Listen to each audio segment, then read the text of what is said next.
যদি তুমিও কোনো একটা জিনিসের জন্য বারবার দোয়া করছো, এমনকি তাহাজ্জুদেও সেটা চাও, কিন্তু তারপর ওই জিনিস তুমি পাচ্ছ না, তো আজকের ভিডিও তোমার জন্য। কেননা একটা প্রশ্ন প্রতিটা মানুষের মনে অবশ্যই আসে যে শেষমেশ কেন এমন হচ্ছে। যদিও তাহাজ্জুদ তো সেই সময় যেটার ব্যাপারে আমরা জানি যে এটাতে দোয়া কবুল হওয়ার চান্স সবচেয়ে বেশি থাকে, তো তারপর শেষমেশ সেই কোন কারণ থাকে যে মানুষ তাহাজ্জুদও পড়ে, দোয়াও করে, কিন্তু তার সবচেয়ে বড় চাওয়া তারপরও পূরণ হয় না। এটা কি আল্লাহর অসন্তুষ্টির আলামত? দোয়া কি কবুল হয়নি, নাকি বাস্তবতা অন্য কিছু যেটাকে না বুঝে মানুষ তার পুরো জীবনে ভুল ফলাফল পেতে থাকে? ভিডিওর শেষ পর্যন্ত আপনার এই প্রশ্নের এমন জবাব পাবেন যা শুধুমাত্র আপনার ভাবনা বদলে দিবে, বরং হয়তো আপনার এই অসম্পূর্ণ দোয়াকেও আল্লাহর হিকমতের নজরে দেখতে লাগবেন। অনেক সময় এমন হয় যে যখন মানুষ কোনো জিনিসকে তীব্রভাবে চায়, তো সে দোয়ার সাথে সাথে তার অন্তরে একটা সময়, একটা উপায় আর একটা ফলাফলও দেখে নেয়। তারপর যখন সেই সব কিছু তেমন না হয় যেমনটা সে ভেবেছিল, তো তার মনে নীরবভাবে অনেক প্রশ্ন জন্ম নিতে লাগে। তারা নিজেকে জিজ্ঞাসা করে, আমি তো তাহাজ্জুদও পড়লাম, মন থেকে দোয়াও চাইলাম, কিন্তু তারপরও আমার দোয়া কবুল কেন হলো না? আস্তে আস্তে এই প্রশ্নই তার বিশ্বাসকে দুর্বল করতে লাগে। তার অনুভব হয় যে হয়তো আল্লাহ আমার উপরে রাজি নেই, হয়তো আমার ইবাদতে কোনো কমতি আছে, অথবা আমার দোয়াগুলো কোনো মূল্যই নেই। কিন্তু একটু থেমে একটা কথা ভাবো, যে যখন কখনো আমরা কি এটা জানার চেষ্টা করেছি যে কবুলিয়ত মানে শুধু সেই জিনিসই পেয়ে যাওয়া যা আমরা চাচ্ছিলাম, অথবা সম্ভাবনা আছে আমরা দোয়াকে নিজের চাওয়ার মোতাবেক পরিমাপ করা শুরু করে দিয়েছি, যখন কি আল্লাহ সেটাকে তার হিকমতের মোতাবেক দেখেন।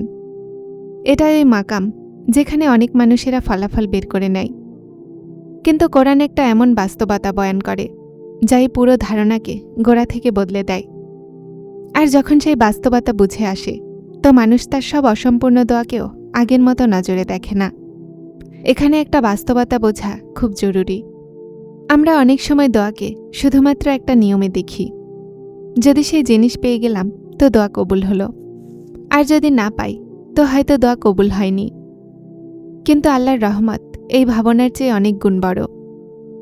নবী করিম সাল্লাল্লাহু আলাইহি সাল্লাম বলেন যে যেই মুসলমান আল্লাহর কাছে দোয়া করে আর সেটাতে গুনাহ অথবা সম্পর্ক ভাঙার কথা না থাকে, আল্লাহ তার দোয়াকে অবশ্যই কোনো না কোনো সূরতে কবুল করেন, অথবা সেই জিনিসই দান করেন, অথবা এর বদলে কোনো আসন্ন বিপদ দূর করে দেন, অথবা এই দোয়ার ফল আখিরাতের জন্য সংরক্ষিত করে দেন। এটার মানে হলো এটা যে আল্লাহর এখানে কোনো সত্য দোয়া যায় হয় না, যদিও সেটার ফলাফল আমরা জলদি দেখতে পাই বা না পাই। সমস্যা এটাই যে আমরা শুধুমাত্র একটা দরজাকে দেখি, যখন কি আল্লাহ আমাদের জন্য অনেক দরজাগুলোতে সিদ্ধান্ত নেন। মাঝে মাঝে যে জিনিসগুলোকে আমরা আমাদের সবচেয়ে বড় প্রয়োজন ভাবি, আল্লাহ এটার চেয়ে বেশি কোনো কল্যাণ আমাদের জন্য লিখে রাখেন। কিন্তু যখনই সেটা আমাদের নজর থেকে দূরে যায়, এজন্য আমাদের নীরবতা অনুভব হয়। একটা প্রশ্ন তারপরও বাকি থাকে, যদি আল্লাহ সবসময় সিদ্ধান্ত নেন, তো তারপর কিছু দোয়াগুলো মাস নয় বরং বছর পর্যন্ত কেন পূরণ হয় না? এটাই ওই কথা যেটাকে না বুঝে দোয়ার বাস্তবতা পরিপূর্ণ হয় না। কখনো আল্লাহ তোমাকে সেই জিনিস নয়, নিজে তোমাকে তার নিকটে আনছেন।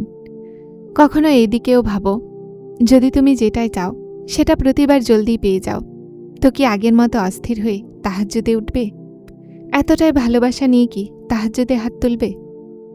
বাস্তবতা হলো এটা যে কিছু দোয়াগুলো শুধুমাত্র কোনো জিনিসকে পাওয়ার মাধ্যম হয় না, বরং সেটা আল্লাহর সাথে সম্পর্ক মজবুত করার সফর হয়ে যায়। এই মুহূর্তে মানুষ সবচেয়ে বেশি ইখলাসের সাথে তার রবের সাথে কথা বলে, তার মনের বোঝা হালকা করে আর তার উপরে ভরসা করা শিখে নেয়। সম্ভাবনা আছে তুমি বুঝছো যে আল্লাহ তোমাকে শুধু অপেক্ষা করাচ্ছেন, কিন্তু বাস্তবতায় উনি তোমার মনকে আগের চেয়ে শক্তিশালী, সবরকারী আর তার নিকটবর্তী বানাচ্ছেন। কেননা আল্লাহ শুধুমাত্র আমাদের চাওয়াগুলো পূরণ করেন না, উনি আমাদের ব্যক্তিত্বও বানান। আর কখনো কখনো মানুষ যে জিনিসের পেছনে দৌড়ায়, আল্লাহ এর আগে তার মনকে এই নিয়ামতের যোগ্য বানান। এখন এই বাস্তবতায় লক্ষ্য করো যা শুনতে সবচেয়ে বেশি কঠিন লাগে। জরুরি নয় যে প্রতিটা সেই জিনিস যেটাকে তুমি তোমার জন্য উত্তম ভাবো সত্যিই তোমার হকেও উত্তম হবে। আমাদের নজর শুধুমাত্র আজ পর্যন্ত দেখে, কিন্তু আল্লাহ অতীত, বর্তমান আর ভবিষ্যৎ সব জানেন।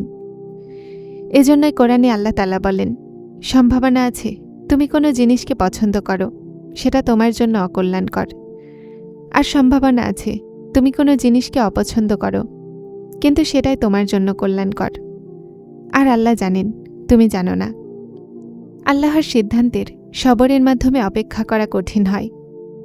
যখন দিন, মাস অথবা কখনো বছর পেরিয়ে যায় আর পরিস্থিতি তেমনই থাকে, তখন মানুষের মনে আসল পরীক্ষা শুরু হয়। সে কি তারপরও আল্লাহর উপরে তেমনই ভরসা রাখবে? সে কি ইবাদত শুধুমাত্র এজন্য করেছিল যে তার চাওয়া জিনিস পেয়ে যায়, অথবা এজন্য যে সে তার রবকে ভালোবাসে? এটাই ওই মাকাম যেখানে ঈমানের গভীরতা প্রকাশ পায়। যদি মানুষ শুধুমাত্র নিয়ামতকে পাওয়া পর্যন্ত আল্লাহর নিকটে থাকে, তো সম্পর্ক নিয়ামতে ছিল, আল্লাহর সাথে নয়। কিন্তু যেই বান্দা অপেক্ষার দিনগুলোতেও দোয়া ছাড়ে না, তাহাজ্জুদ ছাড়ে না, আর আশার হাত ছাড়ে না, সে আসলে তার রবের প্রতি বিশ্বাসের প্রমাণ দেয়। মনে রাখো, অনেক সময় আল্লাহ নিয়ামত দিতে দেরি এজন্য করেন যে তিনি শুনছেন না, বরং এজন্য যে তিনি তোমার ভিতরে সেই বিশ্বাস তৈরি করছেন, যা এই নিয়ামতের চেয়েও বেশি দামি।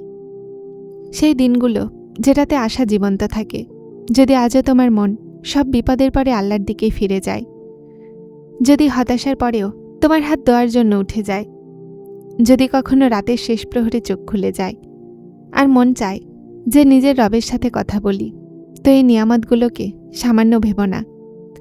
প্রতিটা মানুষ এই তৌফিক পায় না। ঈমানের সৌন্দর্য এটাই যে মানুষ সব কথা বোঝার পরে নয়, বরং আল্লাহর উপরে বিশ্বাস রাখাতেই সবর করে। হয়তো আজকের নীরবতা আসলে কালকের সবচেয়ে বড় রহমত। এজন্য দোয়া ছেড়ো না, তাহাজ্জুদ ছেড়ো না, আর আশা কখনোই ছেড়ো না। কেননা যেই রব তোমাকে বারবার তার দরজাতে আসার তৌফিক দিয়েছেন, উনি তোমার সব ডাক, সব অশ্রু আর সব দোয়াগুলো সম্পর্কেও পুরোপুরি অবগত। একদিন তুমি পিছনে ফিরে অবশ্যই বলবে, হে আল্লাহ, যদি আপনি ওই সময় আমার চাওয়া পূরণ করে দিতেন, তো হয়তো আজ আমি এই কল্যাণের দিকে কখনোই পৌঁছাতে পারতাম না। যারা চ্যানেলটিতে নতুন এসেছেন তারা হেদায়েত চ্যানেলটিকে সাবস্ক্রাইব করে আমার সাথে থাকুন এবং অবশ্যই ভিডিওগুলোকে লাইক শেয়ার করবেন। আসসালামু আলাইকুম।